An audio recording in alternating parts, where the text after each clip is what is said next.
كلمي صحابك، قولي لهم باي. ازيكم يا جماعه، عاملين ايه؟ يا رب تكونوا بخير. انا عايزه اقول لكم ان انتوا وحشتوني جدا جدا جدا، وانا عارفه ان انا وحشتكم جدا جدا جدا، وعارفه كمان ان انتوا مستنيين الجوله بتاعت الشقه من زمان. احنا بقالنا 3 شهور اهو، يعني فعلا متمرمطين، بس الحمد لله ربنا جبر بخاطرنا، والحمد لله فرشنا شقتنا. الحمد لله الحمد لله. انا عايزه اقول لكم ان انا كل التفاصيل اللي انا هوريها لكم في الشقه دي انا كنت رسمها في دماغي، والحمد لله كل حاجه انا طلبتها واللي انا قلتها بالحرف فعلا اتنفذت بالاحلى كمان. وكل حاجه انا حبيتها او انا اخترتها كنت عامله حسابها، كل حاجه فعلا انا كنت مختارها كنت عامله حسابها، والحمد لله طلعت احسن حاجه حرفيا. والحمد لله البيت بتاعي هادي، انتوا عارفين انا بحب الحاجات الهاديه، الحاجات الرايقه قوي قوي قوي قوي انا بحبها. بحب الحاجات اللي هي ايه، السيمبل وفي نفس الوقت تكون رايقه وهاديه كده. انت عايزه تنامي صح؟ فيا جماعه الحمد لله ربنا كرمنا والحمد لله فرشنا. فانا دلوقتي هوريكم كل حاجه. بصوا مالكيش دعوه بالمايك، خلينا متفقين ان انت مالكيش دعوه بالمايك، اتفقنا؟ ماشي.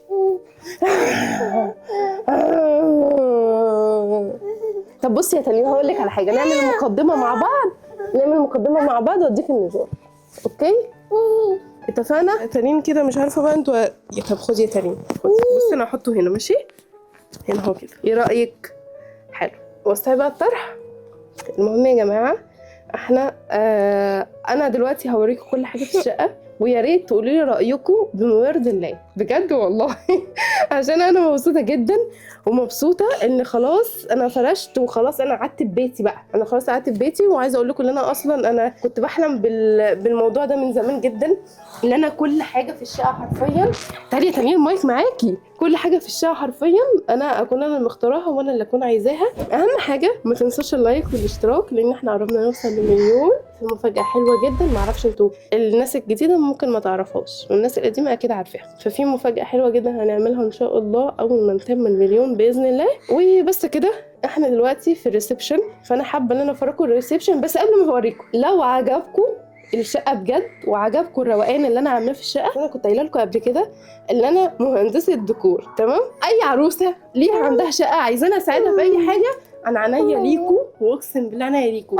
فيلا بينا نوريكم الريسبشن. هنبتدي دلوقتي الاول بوحده الشاشه. انا عملت الوحدة الشاشة ديت اللي هي دي تكون حاجة سيمبل خالص، وفي نفس الوقت ما يكونش اللي هي تكون اللي هي المقابض ديت. حطينا شاشة هنا واخترت انا الشاشة ديت، طبعا انتوا اكيد كنتوا عارفين وكنتوا شايفين انا كل حاجة كنت بختارها بالتفاصيل معاكم، وكنت بنزل لكم ستوري، كنت بنزل لكم في كل حتة، كنت بنزل لكم في كل حتة. هنا حطيت المكنسة بتاعتي، وانتوا اكيد عارفين المكنسة بتاعتي دي عزيزة جدا على قلبي، بس للاسف اتخربشت كام خربوش كده هنا. وحبيت ان انا احط هنا شجرة الزيتون، دي قيمة قوي قوي قوي قوي، وبتدي الروح حاجه حلوه كده، بتدي الجو كده، بتودي الجو في حته تانية. الستاير انا اخترتها بالطريقه دي واخترتها ويفي. انا قعدت سنه في الامارات، تمام؟ كنت عامله نفس الستاير دي، بس الصراحه دي احلى، يعني دي احلى. اللي انا اخترته اتعمل لي احسن منه.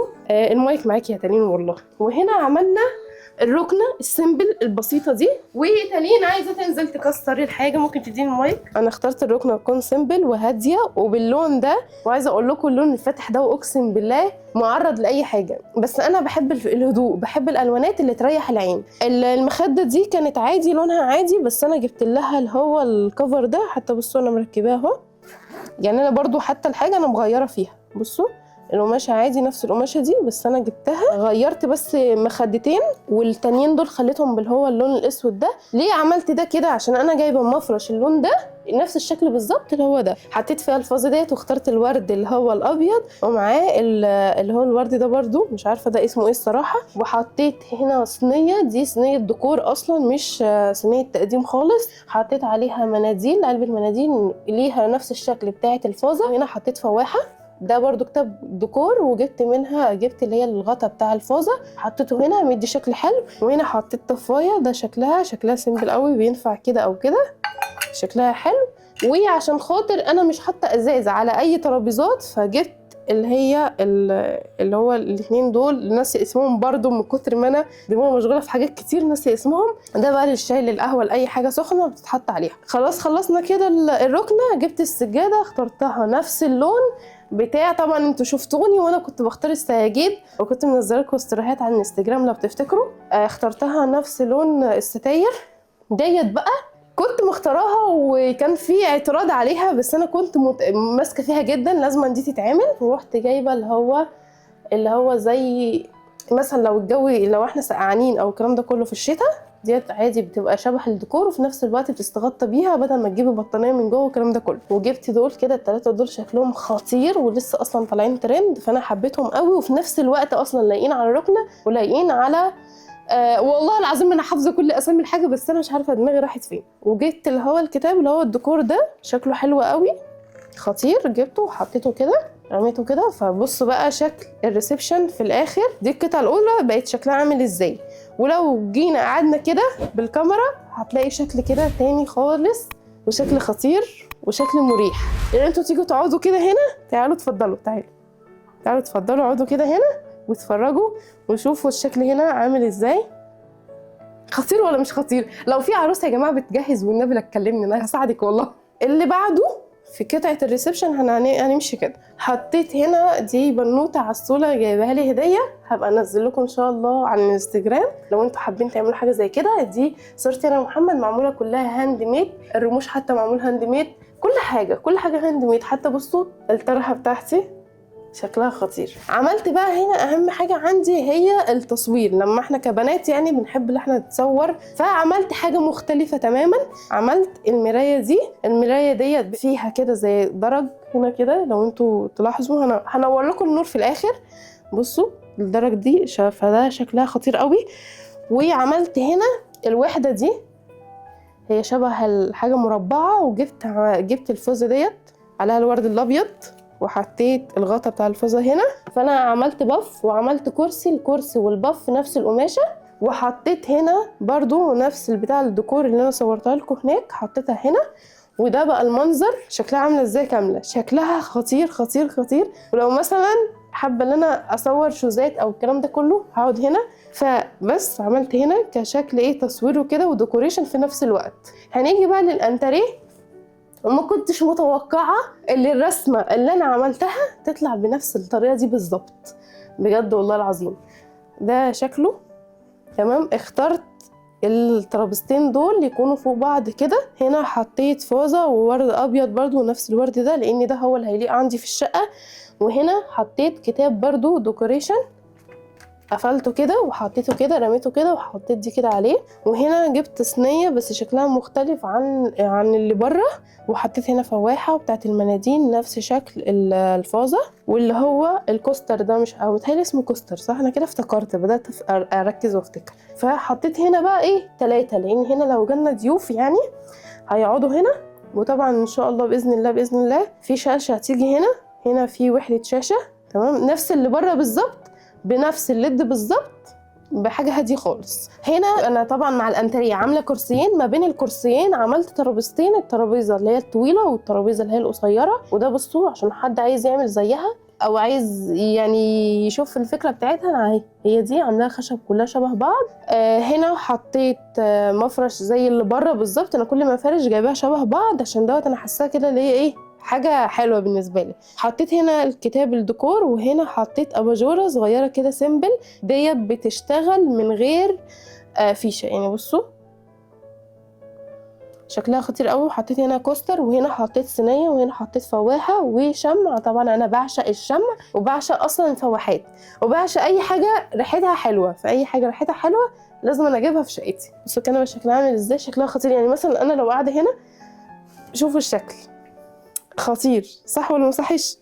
بس هنا حطيت برضو شجرة زيتون شكلها حلو وبتدي روح والله جميلة جدا جدا. يعني انا ما اعرفش في الكاميرا زي اللي في الحقيقة ولا لا، بس عامة الحاجة في الحقيقة خطيرة خطيرة، والحمد لله اختياري طلع ممتاز. طبعا انتوا عارفين الستاير وشفتوا الستاير قبل كده، فالحاجة الجديدة اللي انتوا بتشوفوها هو العفش. فيا رب يا رب يا رب يا رب العفش يكون عجبكم زي ما هو عاجبني كده. طبعا انتوا عارفين وواثقين ومتاكدين ان انا ما بعملش حاجتي عند اي حد وما بختارش اي حد، وسبحان الله سبحان الله الحمد لله، يعني انا ومحمد ربنا بيوقعنا في ولاد الحلال، حرفيا في ولاد الحلال. فالحمد لله ربنا وقعنا في مصطفى يا جماعه، هي شركه الالفي مصطفى ورفاعي بجد من اشطر الناس ومن احسن الناس ومن الناس تعاملها خطير. والعفش بتاعي ده كله اللي انتوا شايفينه ده اتعمل في خلال شهر واحد. انتوا متخيلين؟ مصطفى عمل لي العفش كله في شهر واحد. شغل خطير، نضيف في شغله، الماتيريال بتاعته حلوه، راجل ذوق جدا جدا جدا. فكل العفش اللي انتوا بتشوفوه ده من عند شركه الالفي،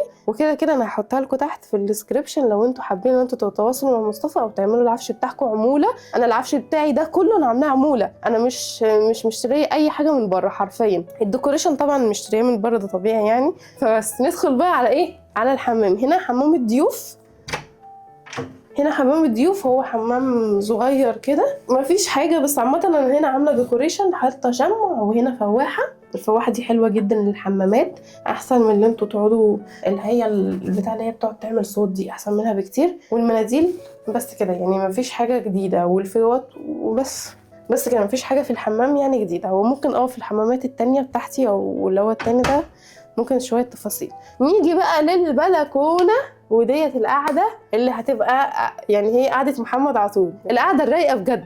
لو عايزه اعمل ديت انا ومحمد مش هضطر ان انا انزل بره، هعملها في بيتي خلاص كده. بصوا يا جماعه، انا اول حاجه هوريكم البلكونه بالاضاءه اللي هي الليد، تمام؟ وبعد كده هنور لكم النور عشان اوريكم كل التفاصيل. ندخل بقى على البلكونه الخطيره. هنا عملت سفرة كده سيمبل بكرسيين بس، حطيت 2 كوستر. لو تفتكروا ان انتوا كنتوا عايزين ان انا اعمل سفرة جوه، قلت لكم لا، انا مش محتاجة سفرة جوه، محتاجة سفرة سيمبل، لان انا عايزة اقعد في شقة هادية ما تكونش مكركبة، ما تكونش فيها عفش كتير على الفاضي، تمام؟ مش هغلط الغلطة الاولانية، لان انا ساعة ما جيت اتجوزت محمد هو اللي كان مختار العفش كله، انا ما اخترتش اي حاجة. وهنا حطيت اباجورة كده صغيرة وصينية فيها 3 شموع برضو. وهنا بقى القعدة الرايقة لو احنا حابين نقعد، دي القعده. بصوا اتفرجوا كده، وانا هنور لكم النور دلوقتي. ثواني هنور لكم النور، لحظه واحده. تعالوا يا جماعه، اتفضلوا اتفضلوا. بصوا هنا عملت خشب من ورا، شكلها خطير جدا. وحطيت هنا شجره، الشجره دي كنت الاول عايزه اجيب شجره موز، بس قعدت افكر قلت لا، شجرة الموز مش هتبقى حلوة، فعجبتني دي فجبت ديت منها 2. دي قاعدة حلوة جدا جدا جدا. والسفرة السيمبل اللي انا كنت بقول لكم عليها، لو تفتكروا ورجعتوا الفيديوهات بتاعت الشقة لما كنا بنعمل جولة في الشقة قبل ما نحط فيها اي حاجة، كان محمد كان عايز يحط السفرة مكان الديكوريشن اللي انا قلت له لا، انا في ديكوريشن في دماغي عايزة اعمله، فاحنا نخلي السفرة جوه لو تفتكروا. ايه رأيكم بقى؟ انا ذوقي حلو ولا لا؟ قولوا بامانه. وتاني حاجه، رايي حلو ولا لا؟ يعني الراي دوت سيمبل وهادي ومخلي الشقه ومودي الشقه في حته تانية خالص. دي السفره اللي انا كنت بقول لكم عليها، فيها برضو الاباجور اللي انا قلت لكم عليها اللي هي من غير شمع. هنا بس لو هعمل ديت انا ومحمد هنحط طبقين، شوكتين ومعلقه ومش عارف ايه، واحط له شويه ورد هنا واولع له الشمع كده خلاص، مش محتاجين ان احنا نخرج بره. حطيت سجاده صغيره مستطيله بالشكل ده، شكلها حلو جدا تحت السفره على طول. يعني انا ما بوظتش برضو شكل الخشب، عشان الخشب ده احنا يعني شكله خطير، فاحنا مش مستاهلين ان احنا نبوظه. هنا برضو عملت قاعده تانية، ورايا خشب وورايا شجره وقاعده كده وبس. ايه رايكم؟ خطيره طبعا خطيره. وزي ما قلت لكم لو محتاجين اي حاجه انا معاكم، ومش هبخل عليكم باي حاجه، واي حاجه موجوده في شقتي قولي لي الا انت جايبه حاجتك منين، وانا هقول لكم انا جايبه الحاجه منين.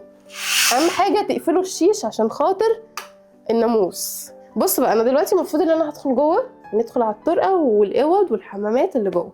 بس قبل ما ادخل جوه هنور لكم الاضاءه كلها كامله هنا، واوريكم الدنيا باضاءه قويه. انتوا دلوقتي شايفين اضاءه هاديه اللي احنا اصلا عامه بنقعد فيها، مش هحرمكم من حاجه، كل حاجه هوريها لكم بس كده. بصوا يا جماعه، ده الريسبشن اللي انا كنت لسه بشرح لكم فيه دلوقتي كل حاجه. بامانه قولوا رايكم والله. انا تعبت جدا واقسم بالله في الشقه ديت. الترابيزه بالديكوريشن اللي انا عاملاه هنا في وحده الشاشه لسه، عشان خاطر في حاجات في دماغي مش لاقياها، فلما الاقيها هجيبها. هنا المفروض احط كام حاجه، يعني مثلا لو مش عارفه، هنا المفروض احط حاجه طويله تكون لحد هنا، وهنا حاجات صغيره بس مش عايزه حاجات عك، فاهمني؟ عايزه حاجات تحلي وحده الشاشه. لو ما لقيتش هسيبها كده.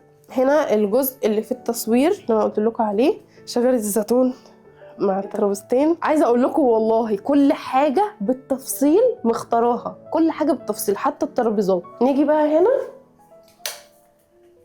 ده مدخل الباب، ده كده الباب. مدخل الباب عملته كده، يعني اللي يدخل الباب ده باب المطبخ. بس ادعوا لنا يا جماعه ان احنا نعمل المطبخ ونخلصه. المطبخ جوه يعني متكركب كركبه، حاجتي جواها فوق بعض. يعني ممكن اوريكم حاجه صغيره. هو اصلا متبهدل بجد، فمش لازم انتوا تشوفوا. هنا في دخلة الباب حبيت ان انا احط برضو المفرش اللي هو موجود في الشقة كلها عامة.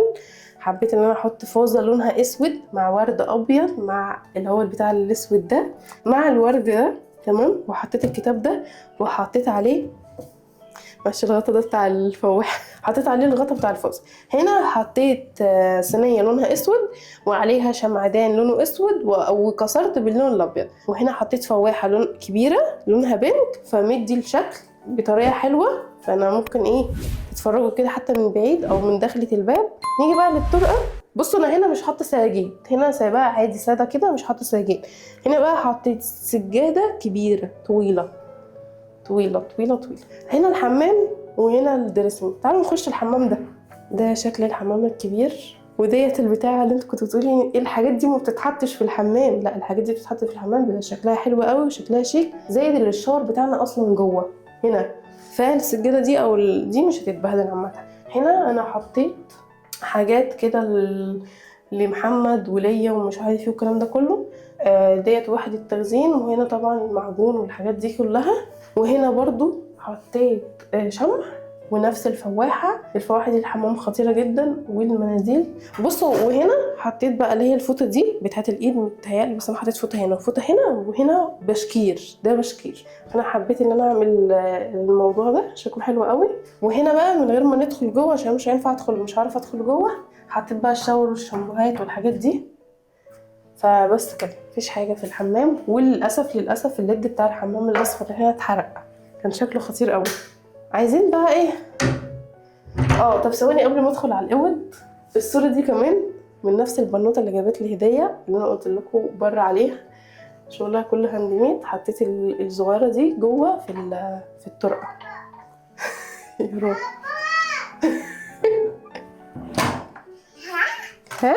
طيب بما ان انا فتحت اوضه التلين عشان اخرجها والنجار قاعده معاها جوه، تعالوا نخش على اوضه التلين الاول. بصوا يا جماعه هنا النجار منوره الدنيا. نجار يا جماعه كانت تعبانه والله، يعني الله يكون في عونها الصراحه.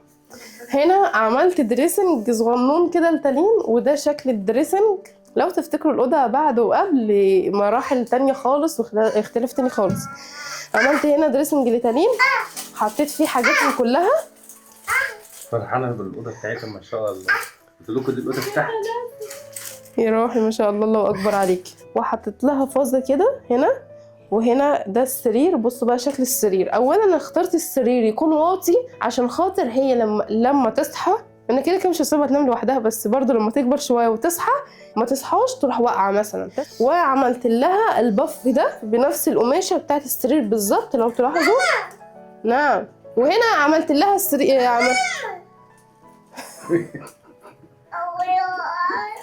قولي لهم باي. قول لهم باي يا تلين. قولي لهم باي.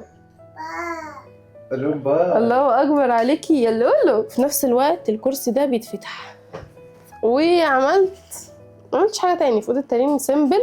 والبوكس اللي هناك ده بوكس الالعاب بتاعها، يعني ده انا هخليه بوكس الالعاب بتاعها وبس كده. وطبعا لو تفتكروا انا كنت قايله لكم قبل كده انا هعمل السرير فندقي. انا حرفيا جايبه مخدات فندقيه، الملايات فندق، الكفر بتاع المرتبه فندق، اللحاف فندقي. فبس كده دي اوضه التلين. واخترت لها اللي هي السجاده بالشكل ده. طبعا انا عايزه اقول لكم اللي انتوا هتقولي لي الحاجه كلها فاتحه يا الاء، بس انا بحب الهدوء. عايزه اوريكم اوضه التلين والنور مطفي. ايه رايكم؟ واحد اتحرق ورا. ده اتحرق للاسف. بصوا بيرعش. جاله الرعش. في حاجات كتير اتحرقت في البيت اول ما العفش جه، في نفس اليوم اللي العفش جه فيه. في حاجات كتير قوي اتحرقت في البيت، بس الحمد لله الحمد لله الحمد لله احنا بنحمد ربنا على كل حاجه. وطبعا انتوا عارفين الستاير، بس كده مفيش حاجه في اوضه تالين تاني. ومش هقول لكم تاني، لو احتجتوا حاجه انا موجوده، اختكم موجوده. فبس كده دي اوضه تالين. لو تفتكروا انا كنت قايله لكم ان انا هعمل اوضه النوم هنا، بس برضو انا هوريكم هو الاضاءه اللي هي الخفيفه، وبرضو بالاضاءه القويه. دلوقتي الاضاءه الخفيفه، بصوا اوضه مريحه، اوضه سيمبل سيمبل سيمبل.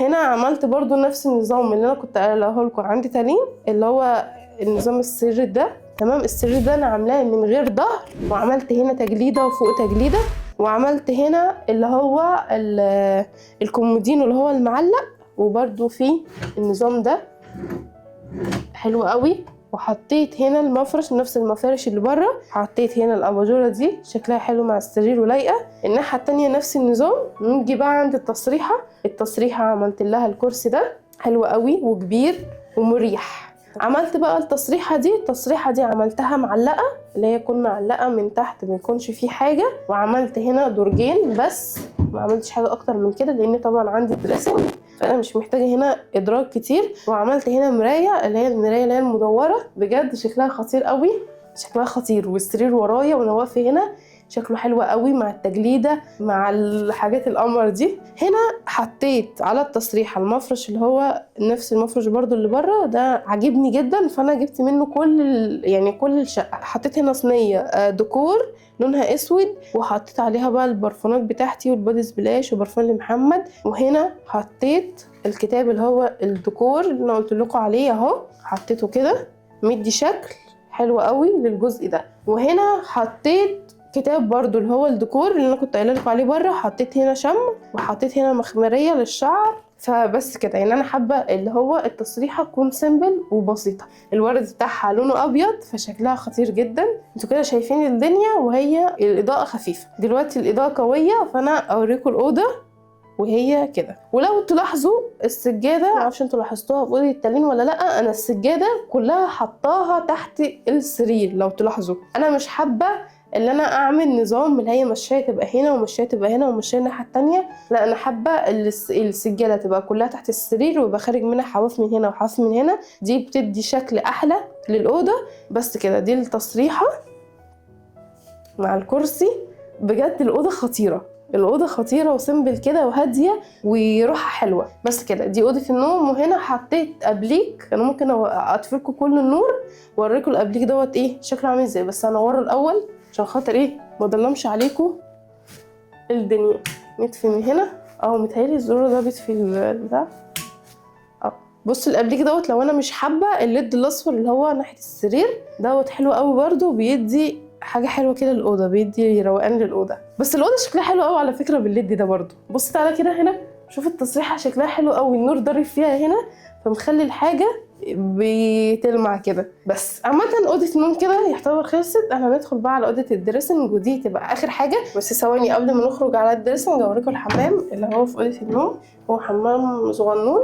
هنا حطيت فواحه دي ريحتها خطيره قوي قوي قوي، وعايزه اقول لكم اللي هي السبراي بتاعها اللي هو اللي فيها عامه ما بيطيرش بسرعه. وهنا حطيت المناديل على فكره من دي شكل برده حلو، بدل ما احط ديكوريشن والحاجات دي واعمل الحاجات دي مش حابه ان انا احط هنا شاور والكلام ده كله. هنا بقى الشاور، عشان كده بقول لكم السجاده اللي انا حطاها اللي هي هنا دي ما تتبلش عشان خاطر في شاور هنا، فعشان كده انا كنت جايبه دول عادي. بصوا لحد دلوقتي ما اتبلوش ولا حصل لهم اي حاجه. وهنا ديت ناحيه الشاور. هنا برضو حطيت شمع وحطيت برضو نفس الفواحه اللي هي بره دي خطيره جدا للحمامات زي ما قلت لكم. وهنا بقى حطيت بدل ما احط صابون وكده حطيت العلبه بتاعت الشعر ديت عشان خاطر لما اجي اغسل وشي شعري ما يتبلش، معجون وفرشه.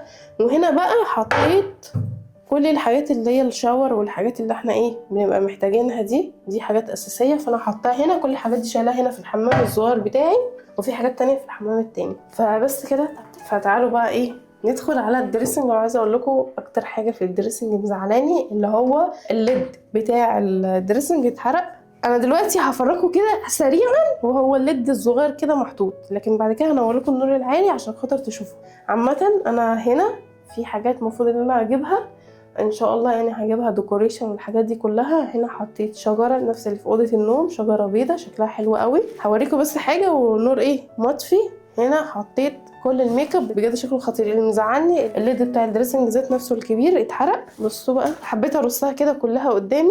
انا اقول لكم بقى ايه النور، للاسف وقت ما جينا احنا جبنا العفش جت الكهرباء عاليه جدا جدا جدا. كنا احنا لسه ما جبناش الجهاز اللي هو بينظم الكهرباء، فجت عاليه جدا. وللاسف في النور اللي كان شغال اتحرق، يعني في ليدات كتير قوي اتحرقت. عرفنا نغيرها، ده ما عرفناش نغيره عشان خلاص كان ركب. هنا زي ما قلت لكم حاطه شجره هنا. بص هقفل الباب عشان ايه الشكل يبان اكتر. حاطه شجره هنا وهنا الليد، وهنا حاطه 2 فاستين كده شكلهم حلو قوي. شجر الزيتون عشان انا بعشق شجر الزيتون. في حاجات كده مش هينفع افتحه. تمام، عملتها برضو معلقه، الرف ده معلق. عملت تصريحه مدوره، وهنا حطيت فواحه. تمام، وهنا مخمريه الشعر، مخمريه الجسم، وبرفانات لي انا ومحمد. والكتاب اللي انا قلت لكم عليه حطاه برضو. هنا حاطه كل بقى اي حاجه لبستيك بقى، او يعني اي حاجه قلم او الكلام ده كله حطها هنا. تمام، هنا حاطه الفرش والحاجات اللي هي البيوتي بلندر والحاجات دي. هوريكم برضو وانا منوره النور. شوفوا الرصه، انا تعبت جدا جدا في الرصه. يعني انتوا اهتموا بالرصه بتاعتي بالذات. رص ده اللي تعبني قوي، وده برضو تعبني، واللي تحت تعبني. الدرج ده بقى كبير وغويط كده، حاطه فيه حاجات تانية يعني. بس كده دي اوضه الدريسنج. دي بقى السجاده بتاعت الدريسنج انا اخترتها بالطريقه دي، تكون فيها شويه فرو كده عالي شويه، شكلها خطير. ودي طبعا الستاير بتاعت الدريسنج. فانا زي ما قلت لكم كل حاجه حرفيا في الشقه انا مختارها بالتفصيل. من اول السجاده، من اول الستاير، من اول ديكوريشن، من اول العفش، كل حاجه حرفيا عاملاها بالتفصيل. فبس كده، يا رب يكون الجولة عجبتكم. دي اخر حاجة كده خلاص، مفيش حاجة تاني. وحرفيا دي شقة العمر، بجد شقة العمر، اللي هو كل حاجة انتم مختارينها وقعدة روقان. فبس كده، فما تنسوش اللايك والاشتراك. ولو احتجتوا حاجة زي ما قلت لكم عينيا ليكم. مع السلامة.